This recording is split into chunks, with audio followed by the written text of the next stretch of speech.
Assim também Cristo foi oferecido em sacrifício uma única vez, para tirar os pecados de muitos, e aparecerá a segunda vez, não para tirar o pecado, mas para trazer salvação aos que o aguardam.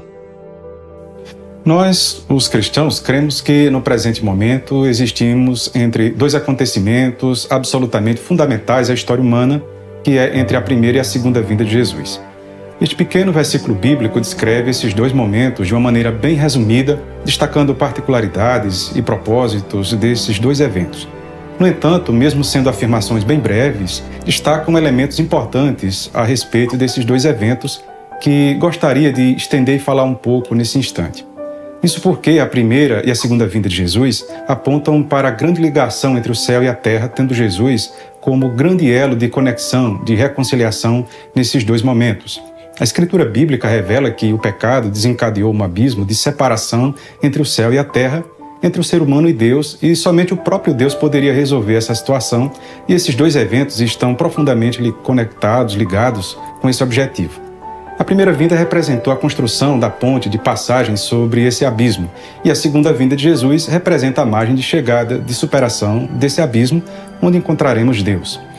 O autor bíblico, falando sobre a primeira e segunda vinda de Jesus, neste versículo, refere-se a ele como a manifestação do Cristo, isto é, da revelação do ungido de Deus aos homens. Cristo não é um sobrenome de Jesus, nem um nome alternativo dele, como muitos entendem. Mas Cristo refere-se a um título que corresponde no Novo Testamento ao Machia do Antigo Testamento, ou seja, o Messias ou o ungido. No Antigo Testamento, os profetas, os sacerdotes e os reis eram ungidos com óleo que simbolizava a unção do Espírito Santo para exercerem essas funções especiais separadas por Deus. Essa unção representava que eles haviam sido separados para essas tarefas, seja de sacerdote, profeta ou rei, e, portanto, quando eram ungidos, significava que eles estavam qualificados e tinham autoridade para exercerem esses ofícios. O Novo Testamento trata Jesus como aquele que foi ungido pelo Espírito Santo para exercer de uma maneira superior esses três ofícios, os ofícios de profeta, sacerdote e de rei.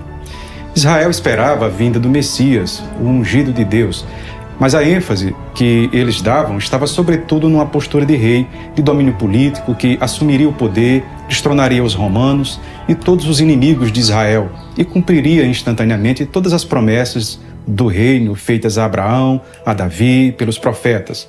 E ao fazer essas coisas, ele traria salvação plena a Israel, a sua redenção.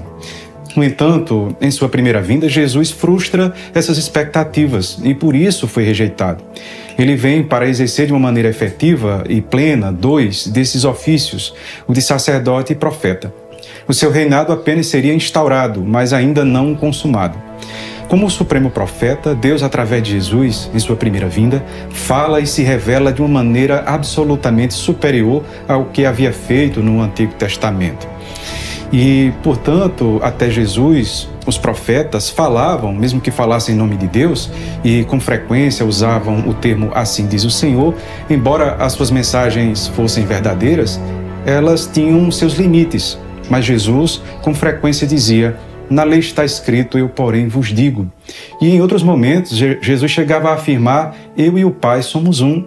Quem vê a mim, vê o Pai". Ou seja, a autoridade de Jesus era distinta, a sua revelação era superior à que se tinha até então. Ao mesmo tempo que ele era o mensageiro de Deus, era também o próprio Deus se revelando de um modo pessoal aos seres humanos, isto é, Jesus era o próprio conteúdo da mensagem que ele proclamava. Ele era o Verbo de Deus que se fez carne e habitou entre nós. O escritor aos Hebreus nos diz, em Hebreus no capítulo 1, versos de 1 a 3, "Há muito tempo Deus falou muitas vezes e de várias maneiras aos nossos antepassados por meio dos profetas, mas nestes últimos dias falou-nos por meio do Filho, a quem constituiu herdeiro de todas as coisas e por meio de quem fez o universo. O Filho é o resplendor da glória de Deus e a expressão exata do seu ser." Em sua primeira vinda, quando Jesus vem à Terra, se encarna, temos, portanto, diante de nós a revelação visível de Deus e a exata expressão do seu caráter. Não há palavra de quem quer que seja, ou revelação, seja de um profeta, um anjo, um bispo, um apóstolo, um mestre, ou de qualquer religião, não importa, não temos outra mensagem a proclamar a não ser Jesus, o Cristo que veio revelar Deus aos homens. Nenhuma mensagem pode superar e além ou equiparar-se à que temos em Jesus Cristo, porque Ele é o Cristo de Deus, o ungido, o sumo profeta, a palavra encarnada de Deus. Não é o que alguém sente, pensa ou afirma que tem autoridade, mas o que Jesus diz. Por isso, sempre filtre, questione, avalie o que você ouve, sente ou pensa a partir daquilo que Jesus fala, faz e é, porque Ele é o Cristo ungido de Deus. Em segundo lugar, em sua primeira vinda como Cristo, o autor nos mostra que Jesus também exerce de uma maneira plena e superior ao Antigo Testamento a sua função sacerdotal. O texto que lemos nos diz que assim também Cristo foi oferecido em sacrifício uma única vez para tirar os pecados de muitos. Ou seja, o escritor aos Hebreus aqui ele está fazendo um contraste com os sacrifícios que eram feitos no Antigo Testamento e está apresentando Cristo também aqui em sua função sacerdotal como aquele que oferece o sacrifício em favor dos pecadores. Em sua primeira vinda, além de revelar Deus, Jesus veio também para oferecer-se em sacrifício, um sacrifício único, irrepetível e eficaz pelo ser humano. Diferente de qualquer outro ser humano, a morte de Jesus tem um poder purificador, redentor, porque ele era o sacrifício e, ao mesmo tempo, o sumo sacerdote autorizado para esse ofício. A morte de Estevão, de João Batista, de Paulo e dos homens e mulheres de Deus que morreram por causa do Evangelho foram testemunhos importantes de fé. No entanto, a morte deles não corresponde à representação da morte do Filho de Deus. Ele é o Cristo, o ungido, o sacrifício e o sumo sacerdote constituído para a nossa redenção, para retirar os nossos pecados.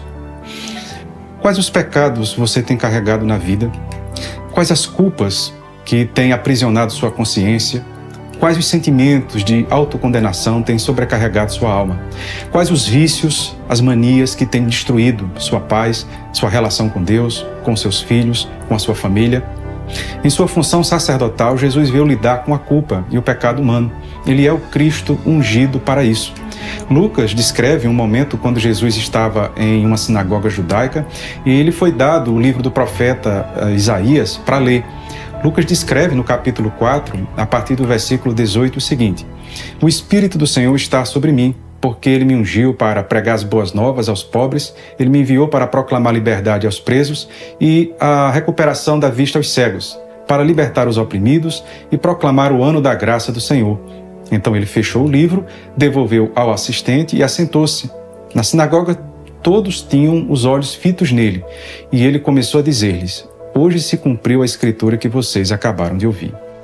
Em sua função sacerdotal, Jesus veio lidar também com o seu pecado, oferecendo-se como sacrifício por sua vida, mas também desde já quebrando o poder de aprisionamento, de cegueira, de escravidão, de opressão que ele causa. Mas em terceiro lugar, o escritor aos Hebreus fala de um modo implícito do terceiro ofício do Cristo, que é a sua unção de rei, que será exercida integralmente em sua segunda vinda. Ele nos diz que ele, referindo-se a Jesus, aparecerá uma segunda vez não para tirar o pecado, mas para trazer salvação aos que o aguardam. Esse momento refere-se à consumação plena do reino de Deus. Em sua primeira vinda, Jesus inaugura, mas em sua segunda vinda ele consuma, perfaz de um modo conclusivo o seu reino. Não virá mais para tirar pecados, mas para reinar. Não voltará mais para salvar, mas para trazer salvação conquistada para aqueles que o aguardam. Como você tem encaminhado nesse intervalo entre a primeira e a segunda vinda de Cristo? Em que você tem depositado sua esperança e sua confiança? Ciência, ideologias políticas, na sabedoria humana, em alguma religião? O exercício pleno desse reinado de Cristo tem um alvo específico. O escritor aos Hebreus nos diz que ele aparecerá uma segunda vez aos que esperam para a salvação, aos que o aguardam. Aos que acolheram a mensagem do Cristo, aos que suportaram a vergonha da cruz, aqueles que preferiram a loucura do Evangelho em suas vidas, aqueles que optaram pela recompensa eterna até as aparentes vantagens deste mundo. A promessa de Deus é que Ele aparecerá uma segunda vez aos que o aguardam. Que essa expectativa bendita possa encontrar acolhimento em sua esperança e em seu coração. Medite nisso.